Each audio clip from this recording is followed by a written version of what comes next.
ده صندوق زبالة ودي صناديق الزبالة ودول ناس بترمي الزبالة. اهلا وسهلا بيكم يا جماعه في سلسله حلقات كوكبنا الرايق. معاكم محمد عيد من الاراضي الهولنديه. الصناديق اللي ورايا دي يا جماعه صناديق زباله بس منظمه شويه، بنت ناس يعني مثلا ده صندوق زباله للازايز بس، وده مثلا صندوق لازايز الشرب البلاستيك وعلب الشرب الكرتون، وده مثلا لو عايز ترمي كرتونه كامله. let me make this. Thank you. You can hold it. تمام. Yeah. Then you can put it like this. Okay. Yeah, okay. Thank you.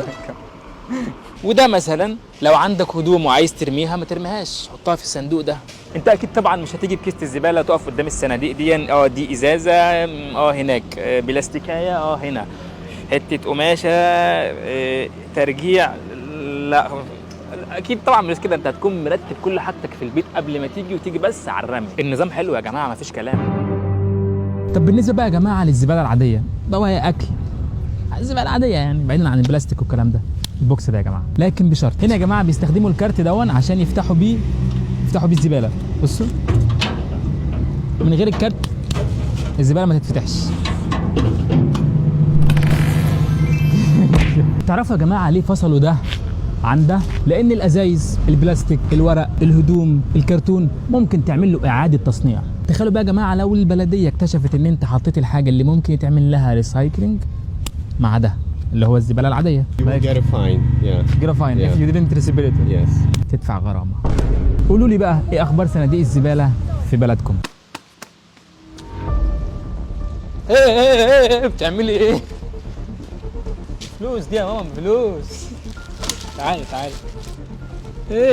خش فلوس يا ماما، فلوس. هنا يا جماعه مفيش بلاستيك كده بيترمي، بلاستيك كله بفلوس. حتى وانت بتشتري الازازه بتبقى دافع ثمن البلاستيك ده، فما ترميهوش. هنا المكنه دي بقى عباره عن ايه؟ انك بتحط البلاستيك وبعد كده يا اما هتديلك فلوس لو انت عايز، او تديك ريسيت كده وانت ممكن بتشتري من الريسيت ده. بص ادي واحد، بص 25 يورو. ادي عندك كده كاكولا، اخد دي كاكولا اهو 4 ازايز بيورو. ليه نرميها يا جماعه؟ ليه نرمي اليورو؟ اليورو ده عارفه بكام يا بيضاء؟ كام مصري؟ 20 جنيه مصري. هنا بقى بيقول لك انت عايز ايه؟ عايزه ريسيت ولا عايزه فلوس؟ فانا اخترت ان هو يبقى ريسيت. ممكن بقى بالورقه دي اشتري حاجات قيمتها يورو بس. هو ده الكلام. تحيا مصر. تعال ناخد لنا حاجات بقى ايه قيمتها يورو. هنا الواحده 50 قرش، ناخد لنا 2.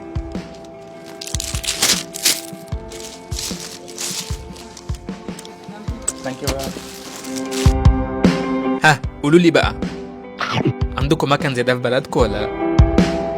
بعد ما اكلنا لازم نلبي نداء الطبيعه. الخمره هنا حلال والناس بتشتري لغايه لما تسكر. شايفين القنوات الجميله دي يا جماعه؟ للاسف الناس بعد ما بتسكر بتيجي تلبي نداء الطبيعه هنا. فهولندا طلعت قرار، اي حد هيتقفش بيلبي نداء الطبيعه امام طبيعه هيدفع 100 يورو غرامه. حطوا كاميرات في كل حته، برضه مفيش فايده، الناس مستمره. يعملوا ايه؟ عملوا الفكره دي، حمام في قلب الشارع، حمام بيطلع من تحت الارض.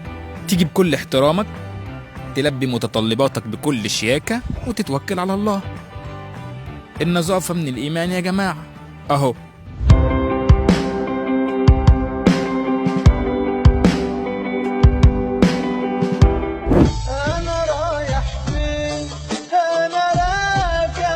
شايفين الزبلة دي يا جماعة؟ هي عربية لكنها تعامل معاملة العجلة. ازاي بقى؟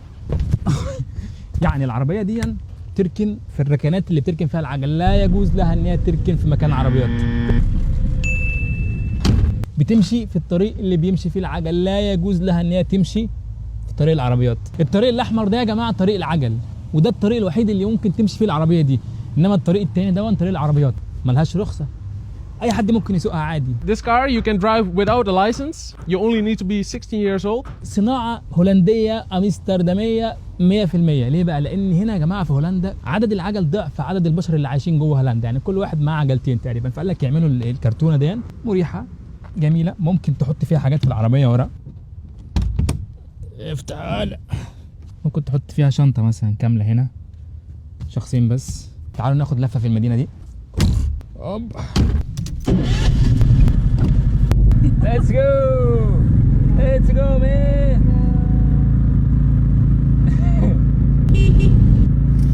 It's just for 2 people, guys. And no more. Look. قولوا لي بقى ايه اصغر وسيله مواصلات ركبتوها في حياتكم؟ أنا رايح فين؟ أنا راجع. من الحاجات برضو الحلوه هنا في استغلال المكان، يعني ازاي بيستغلوا المكان. احنا حاليا في جراج، الناس راكنه عربياتها عادي جدا، بس بقى في حاجه لفتت انتباهي حلوه قوي. كل سقف الجراج كله عباره عن طاقه شمسيه، فمنها الشمس بتنزل ياخدوا الطاقه الشمسيه دي ويحولوها لكهرباء. بس هيعملوا ايه بالكهرباء في الجراج؟ تعالوا بقى بص، عربيه زي دي، عربيه مرسيدس زي العسل، بدل ما يقف يركن وخلاص، لا يقف يركن ويشحن عربيته. حاطين هنا اشاره البارك دون للناس اللي معاها عربيه بتتشحن. فده استغلال المكان، ازاي يستغلوا الجراج في ان هم يحولوا الطاقه الشمسيه الى طاقه كهربائيه، وبعد كده يشحنوا بقى العربيات. فشابوه بصراحه. من الحاجات الحلوه برضو هنا ان العربيات الكهرباء ما بتدفعش ضرايب. ليه بقى؟ تشجيع من الدوله للناس ان هي تشتري عربيات محافظه على البيئه.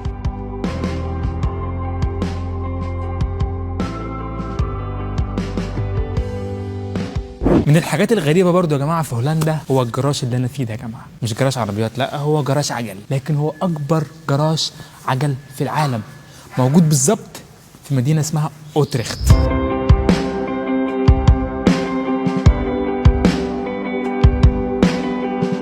تخيلوا يا جماعه الجراج عباره عن 3 ادوار بيتسع لاكثر من 14,000 عجله، وكل دور هو اصلا اوريدي فيه دورين عجل. يعني مثلا انت ممكن تحط العجله هنا، في نفس الوقت ممكن تحطها فوق زي دي.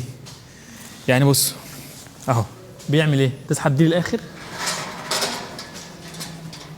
اهي كده، بتنزلها كده تمام كده، بتحط العجله هنا تمام، بترفع بسهوله جدا. بس بلد العجل هولندا. اتمنى يا جماعه يكون الفيديو عجبكم واستمتعتم بيه. حابب اعرف رايكم في الكومنتات، ايه اكتر قسم عجبكم في الفيديو، ايه اكتر قسم روش شايفينه بالنسبه ليكم. وانتظرونا ان شاء الله في فيديو جديد من سلسله جديده قريبا ان شاء الله. مع السلامه. مش عارف اقول باي باي عشان اسهل العجله.